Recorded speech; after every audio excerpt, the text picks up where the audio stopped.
Hey everybody, this is Jim at FreeChartVideos.com using time-honored techniques to understand modern markets.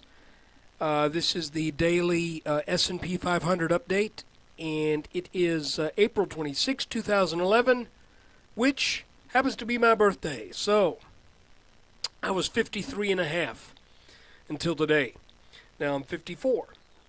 And anyway, this video is for educational purposes only. It is not intended to be any form of investment advice.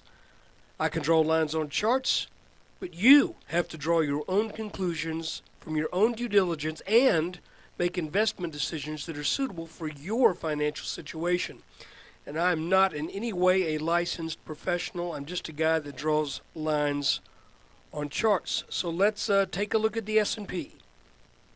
Okay, we've been watching this pattern develop over the past couple of months, and it looked a lot like an inverse head and shoulders pattern, and we had identified a couple of different trend lines. One is this orange line that is over this 1344 high,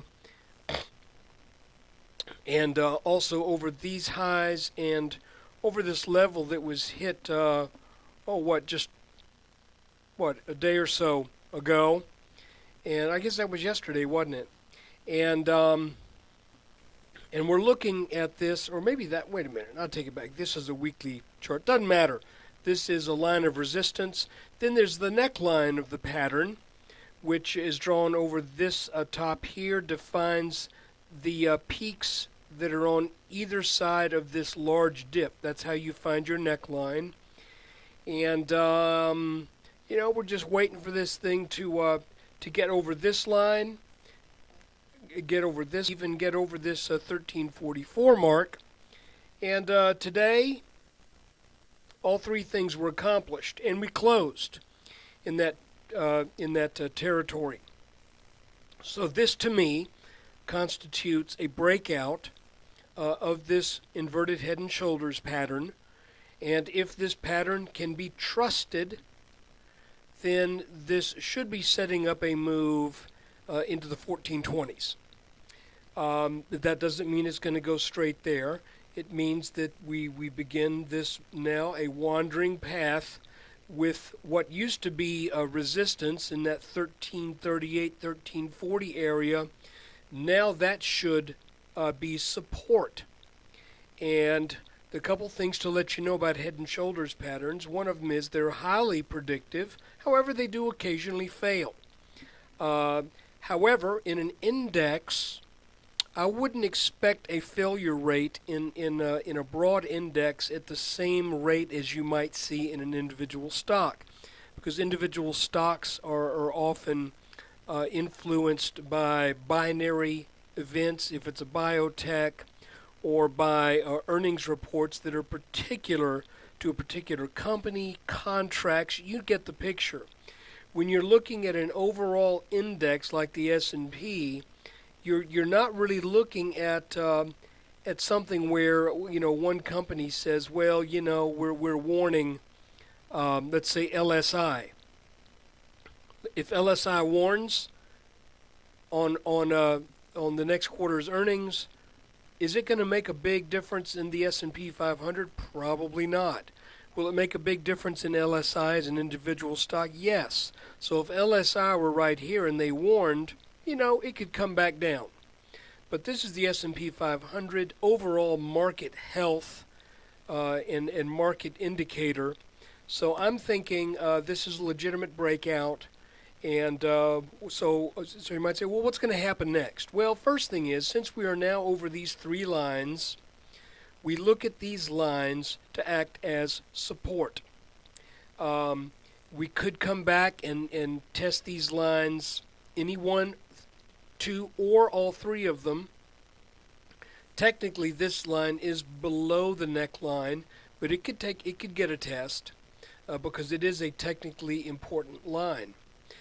Additionally, we don't know where this breakout is going to go to. This could move up for the next couple of days. We could find this breakout heading up to 1370, then give up a quick 30 points and come back down to 1340 to test the breakout. So this does not mean that that we just do a straight line path.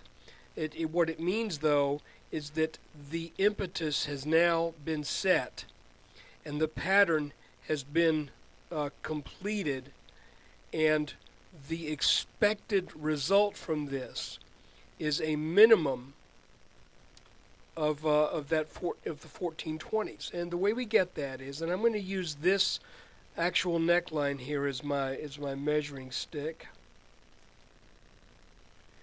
We measure the depth of the head, and there it is. We add it on to the point of the breakout, and we actually get, when we do that, I'd measured this actually back when after we'd turned back and started this right shoulder. This actually takes us, according to this measurement, closer to 1430. So there you have it. That is the S&P 500 update. This is really all you need to know right now. This is now the driving force in this index. And there are also the Dow, I think, did the same thing.